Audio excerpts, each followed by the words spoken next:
Greta Thunberg seemed like she came out of the blue. And I remember at the time, a journalist contacted me at the time. He said, "Have you seen this girl, Greta Thunberg?" And even though I'd never even, like, you know how things just seep in? When you're hit by things left, right, and center, and you don't really know why, that's something that's happening. And when media, all owned obviously by the very corporations that control everything, when you start getting hit like that and things start seeping into your psyche from every which way, something's happening. And celebrity is something they really, really use, especially in a society where celebrity is like a pathology, a fetish.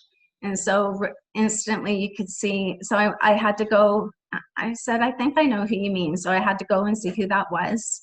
And instantly I could just feel it a mile away that this was something we were about to get hit with, because they were putting her everywhere. She was being sort of shoved down our throats.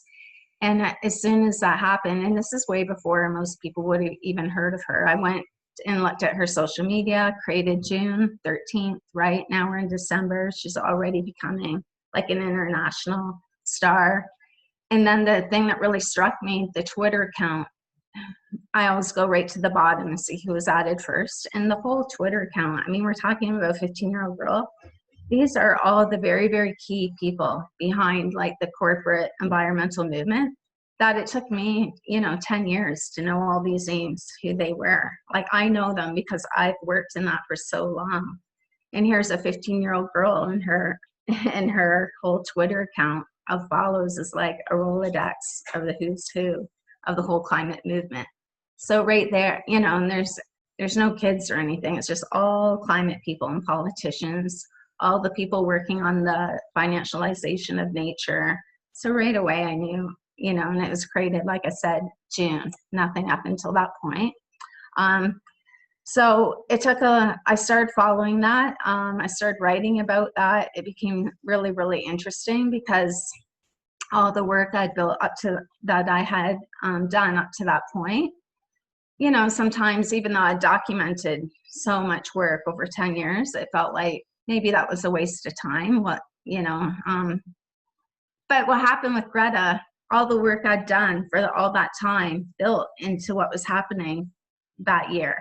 It all came together. Like I didn't know that all I had been working on would all build to this big momentum and push that we're still seeing now. It's hard to explain because it's so interwoven and detailed. But for instance, the people behind Greta,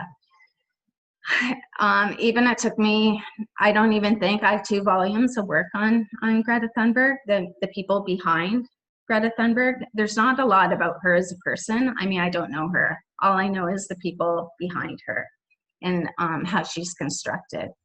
And so in volume 2, it gets into actually, because it took me that long to find exactly who was behind her, aside from the people that I outline in volume 1.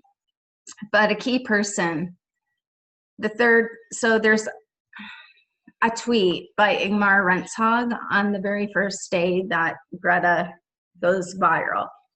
And on the very first tweet, the third person to respond to that is a person named Callum Grieve. Well, he's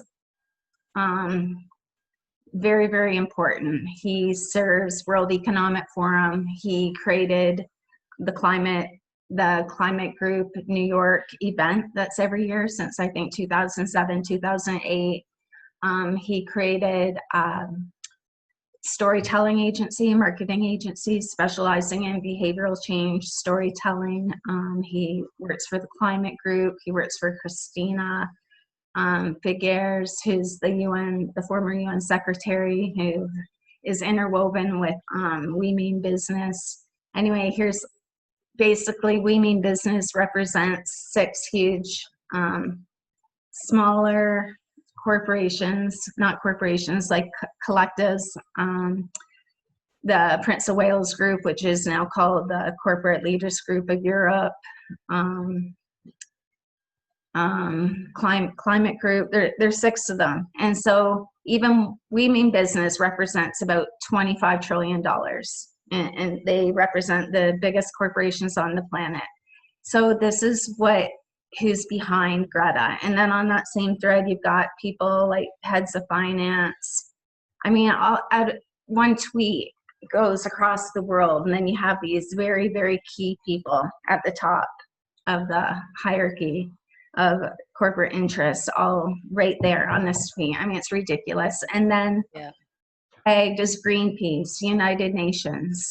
I think the climate strike group, there's like 6, what's the one? The climate strike group in the United States.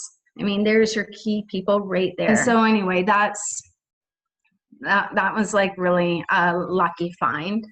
It took quite a while for me to even find that. Yeah. And it really brought everything together. And so right away, like there's articles, you can go back. I found at least 3 where he's met Greta at different points in her tour, Callum Grieve. You almost need, like I lay it all out so it's readable in the articles. It takes a long time to get through it, but it's like you'll gain so much knowledge of how this works and how everybody's interwoven. But yeah, We Mean Business, World Economic Forum. The World Economic Forum partnered with the United Nations last year officially on June 13th. So when you hear United Nations, that's basically World Economic Forum. It's a global consolidation of power that we're witnessing right now. Yeah. And then even with the WHO, the World Economic Forum partnered with the WHO this year on March 11th, the date that they declared a pandemic, for the COVID Business Task Force. And at the time of launch, it was over 200 corporations. Now it's over 700. So yeah, and so what's being used to push all this through is the United Nations Sustainable Development Goals. And that's what they're pushing through for all their said solutions. They're all market solutions. So there's nothing, if it doesn't make money, it's not in the equation. Everything has to create new emerging markets, everything. And now going forward, it gets actually a little more confusing. In my series, I wrote last January that the Green New Deal is a Trojan horse for the 4th Industrial Revolution, which it is.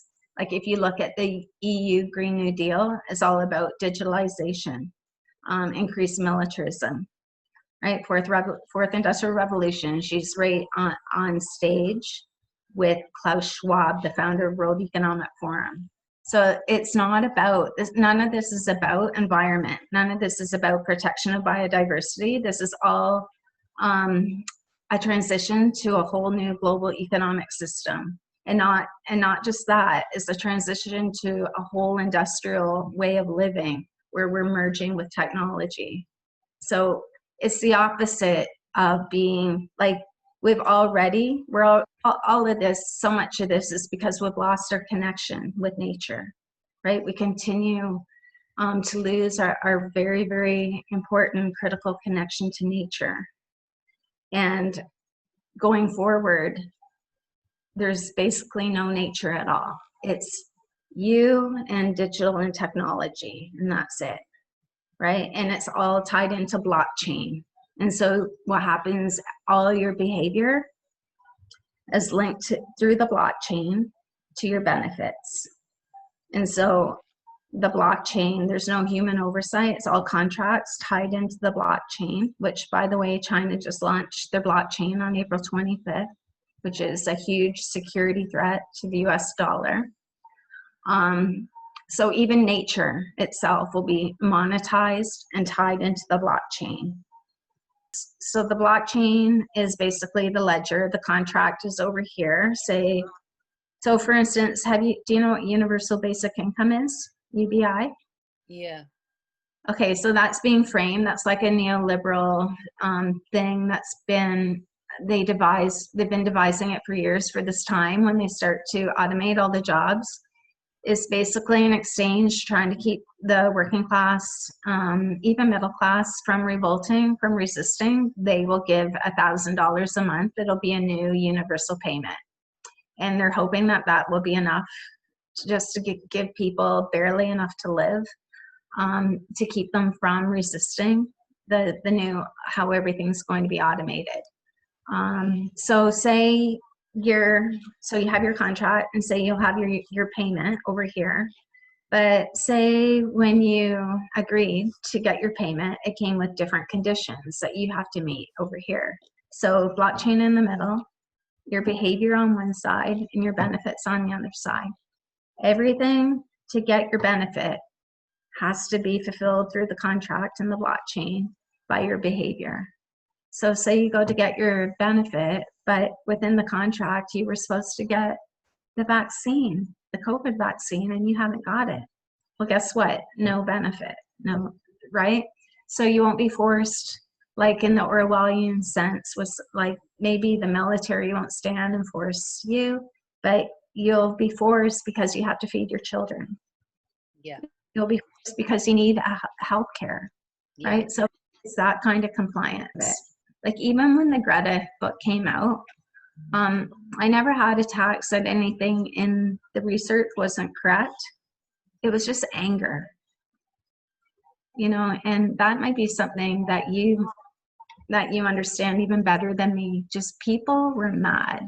They did not want to know. They did not want their idea of someone coming to save them blemished. They wanted to believe, right? And it was more of that than anything else. They wanted to believe, and how dare I try to, you know, mess up that story. So and maybe say a little bit about like, is it net zero, how they get around that one? Well, net zero is something I haven't really thought about for a while. So net zero was one of the very foundations of XR's platform when they came out. And XR went from like one group within, I think, 6 weeks to hundreds, all organized by Margaret Solomon Klein of the Climate Mobilization Group in the US, who works with the multi-million-dollar climate emergency fund they set up to finance XR. I mean, it's just so much bullshit. It's just so much tied into the ruling classes. All of this, it's right there. People just have to look. It's so blatant. It's so open. Mm-hmm. So that was one of the platforms for XR, which is created by the ruling class and serves the ruling class. And what else was on there? The Green New Deal, right, which I've already touched upon: militarization, digitalization, Fourth Industrial Revolution. The one thing was net zero by 2025. Everyone hopped right on board with that. Oh, net zero 2025. Oh my God, no emissions by 2025. Net zero has nothing to do with no emissions. Nothing. They don't say zero emissions. They don't say no emissions. Net emissions. So that means offsets. What you can offset for that net. Like it's nothing to do with zero. I mean, we've both.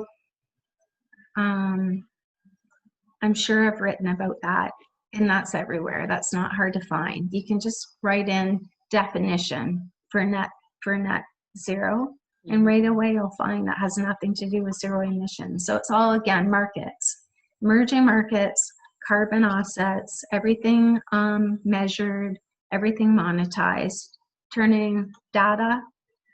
Basically, data is the new oil.